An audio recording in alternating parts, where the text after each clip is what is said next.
บ้านอื่นสตุกบ่ฮู้แต่ว่าบ้านนอกบ้านหน้าบ้านสตุกเวลาจะดังไฟหรือว่าจะก่อไฟแม่นจะก่อไฟด้วยไม้แปลกแต่กี้แต่ก่อนในเวลาที่สตุกยังน้อยยังวัยเด็กสตุกจื้อได้เวลาจะดังไฟหรือว่าจะก่อไฟแม่นบ่เฮาจะใส่กระบองหรือว่าไม้กระบองแต่ว่าเวลาผ่านมาฮอดปัจจุบันกระบองก็หายสาบสูญไปก็หมู่เฮาก็หันมาใส่ไม้แปลกแทนในการดังฟืนดังไฟจ้ะพี่น้องคือไม้แปลกนี่ก็บ่แม่นจะหามาได้ง่ายๆเด้พี่น้องเพิ่นจะเกิดอยู่แต่ตามพื้นที่อากาศเย็นเขตภูดอยเท่านั้นเด้จ้ะพี่น้องเพิ่นจึงจะเกิดคือครอบครัวนี่เนาะครอบครัวแม่ลูกนี่เพิ่นก็มาขายไม้แปลกเพิ่นเป็นคนลาวชาติพันธุ์ที่อยู่เขตภูดอยเขตอากาศ เย็นนั่นก็คือเมืองดักจึงนั่นเองจ้ะพี่น้องเพิ่นก็ลงมาแต่เมืองดักจึงลงมาเบิดแม่ลูกพวกเพิ่นลงมาเลาะขายไม้แปลกอยู่ตามเขตเทศบาลเพิ่นก็ย่างเลาะไปแต่ละหลังคาเฮือนเพิ่นก็มาแวะขายให้เพื่อนสตุกหอดหน้าบ้านเลยสตุกก็ซื้อซอยเพิ่นจ้ะสตุกถามว่าอันเท่าใดเพิ่นว่าอันหนึง10,000กีบสตุกก็เลยว่าเอามาข้อยสิซื้อซอยเจ้า4อันเด้อสตุกว่า พอดีผู้เป็นแม่ก็เลยว่าข่อยบ่อยากเอาเงินเพิ่นว่าข่อยอยากเปลี่ยนกับเสื้อกันหนาวได้บ่มิตรผู้เป็นแม่นั่นว่าสตุกก็เลยว่าก็สิเป็นหยังเจ้าอยากเปลี่ยนกับเสื้อกันหนาวก็ได้แต่ว่าราคาไม่แปลกเจ้า4อันนี่เท่าไรสตุกถามเพิ่นว่าอันหนึง10,000กีบเนาะสตุกเอา4อันมันก็ถึก40,000กีบถ้าตกเป็นเงินบาทก็สิอยู่ประมาณ70บบาทแล้วสตุกก็เลยว่าข้อยสิให้เสื้อกันหนาวเจ้า3ตัวเด้อ เป็นหยังสตุกจึงว่าสิให้เสือกันหนาวเพิ่น3ตัวเพราะว่าสตุกเห็นพวกเพิ่นมานำกัน3แม่ลูกก็เลยสิให้3ตัวที่จริงแล้วถ้าไล่เทียบใส่กับราคาไม้แปลกอะสตุกขายเสือกับตัวหนึ่ง80บาทแต่ว่าไม้แปลกเพิ่นหมด4อันสตุกเอามีแต่70บาทหักแต่ว่าบ่เป็นหยังเพราะว่าสตุกก็อยากให้หั่นแหละเนาะจ้ะสตุกก็เลยว่าไปแม่เจ้าก็ไปเลือกเอาโลดเจ้าอยากได้ตัวใดก็เลือกเอาโลดสตุกบอกเพิ่น ให้ผู้เป็นแม่เพิ่นก็ไปเลือกเอาจะมักตัวใดก็เลือกเอาโลดสตุกให้3ตัวสตุกบอกเพิ่นให้เพิ่นไปเลือกเอา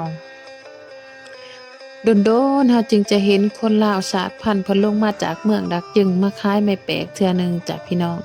บางครอบครัวเพิ่นก็ขาดเคินจังซี่ในเวลาที่ว่าเพิ่นลงมาขายไม้แปลกบางครอบครัวเพิ่นก็บ่เอาเงินเด้จ้ะเพิ่นก็บ่เอาเงินเพิ่นก็อยากแลกเป็นแนวอื่นเช่นว่าเป็นเกลือแป้งนัวบ่จังซี่ บางครอบครัวเพิ่นก็ต้องการเครื่องนุ่งห่มเป็นเสื้อผ้าบ่ผ้าห่มผ้าปกจังซี้ผู้เขาเจ้าขาดเคินเขาเจ้าก็ขอแลกเป็นแนวอื่นโดยที่อากาศเขตเทศบาลบอนสตุกอยู่นี่มันจะบ่ได้หนาวคือเขตเมืองดักจึงเด้อจ้ะพี่น้องเขตเมืองดักจึงนี่อากาศเพิ่นจะหนาวแห้งเพราะว่าเพิ่นเป็นเขตภูดอยเขตภูสูงแล้วก็อากาศหนาวอีกอย่างหนึ่งแล้วเมืองดักจึงมันก็ ใกล้กับชายแดนเวียดนามฉะนั้นมันจะได้รับอิทธิพลจากอากาศทางเวียดนามคือในระยะนี้เดือน12จังซี้นี่เดือนธันวาจังซี้นี่แม่นอากาศทางเมืองดักจึงและแม่นอากาศอันเดียวกันเลยกับเวียดนามก็คือฝนตกมีลมมีอากาศหนาวฉะนั้นครอบครัวที่เขาเจ้าลงมาครอบครัวใดเขาเจ้า ขาดเคินเสื้อผ้าเครื่องนุ่งห่มในเวลาที่เขาเจ้าลงมาขายไม่แปลกนี่แม่นเขาเจ้าจะแลกเอาเครื่องนุ่งห่มเสื้อผ้าจับพี่น้องอากาศทางนั้นละแม่นหนาวแห้งได้พี่น้องหนาวแท้หนาวว่าได้สตุกเคยไปใช้ชีวิตอยู่หันในช่วงที่สตุกเป็นพนักงานประจำสตุกเคยไปอยู่แล้วสตุกหูดีว่าอากาศเมืองดักจึงมันเป็นจังไดจ้ะพี่น้องแนมเบิ่งแต่เสื้อกันหนาวของผู้เป็นแม่นุ่งก็ฮู้แล้วว่า มันหนาวแห้งแล้วนุ่งต้องนุ่งเสื้อแบบนี้เนี่ยมันจึงจะอยู่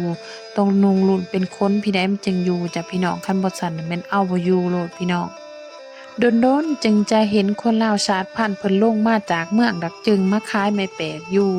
ตัวเมืองหรือว่าเทศบาลแขวงเซกองจ้ะพี่น้องเมื่อเฮาเว้าถึงไม้แปลกก็เปรียบเหมือนสัญลักษณ์หรือว่า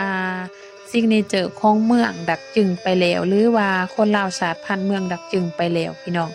ถ้าว่าผู้ใดได้ขึ้นไปเล่นไปเที่ยวเมืองดักจึงถ้าว่าผู้ใดบ่ได้ไม่แปลกติดไม้ติดมือกลับคืนมา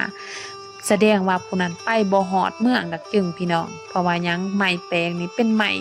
เป็นสัญลักษณ์หรือว่าเป็นเอกลักษณ์ของเมืองดักจึงของคนลาวชาติพันธุ์เมืองดักจึงเด้อพี่น้องถ้าผู้ใดไป บ่ได้ไม่แปลกติดไม้ติดมือกลับมาแสดงว่าผู้นั้นไปบ่ฮอดเมืองดักจึงพี่น้องเพราะว่าหยังไม้แปลกนี่มันเกิดแต่อยู่เขตเมืองผู้ดอยเขตผู้ดอยเขตอากาศหนาวเย็นเขตเมืองดักจึงเท่านั้นพี่น้องเมื่อเว้าเรื่องสัญลักษณ์หรือว่าซิกเนเจอร์ของเมืองดักจึงนอกจากไม้แปลกแล้วก็ยังมีโสมลาวเนาะก็มีโสมเมืองดักจึงนั่นเองพี่น้องฉะนั้นถ้าผู้ใดไปฮอดเมืองดักจึงอยากถ้าว่าไปบ่ได้ไม้แปลกติดไม้ติดมือแล้วก็บ่ได้โสมเมืองดักจึงติดไม้ติดมือกลับลงมาแสดงว่าผู้นั้นไปบ่ฮอดเมืองดักจึงเด้พี่น้องทั้งสองอย่างนี้เป็นสินค้าที่ขึ้นชื่อลือซ่าหรือว่าเป็นชื่อเสียงของชาวเมืองดักจึงเด้อพี่น้องโสมดักจึงก็เส้นกันจ้ะพี่น้องเพิ่นก็จะบ่เกิดอยู่หม้องอื่นเด้เพิ่นเกิดแต่อยู่เมืองผู้ดอยเกิดแต่อยู่เมืองดักจึงนั่นแหละจ้ะพี่น้องบ่อนที่ว่าอากาศเย็นเขตพื้นที่สูงนั่นเองจ้ะพี่น้อง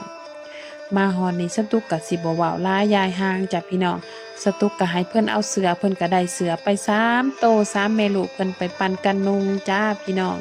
แล้วหลังจากนั้นเพิ่นก็ไปเลาะต่อจากพี่น้องนี่แหละชีวิตคนเฮาพี่น้องเอ้ยเลือกเกิดบ่ได้แต่ว่า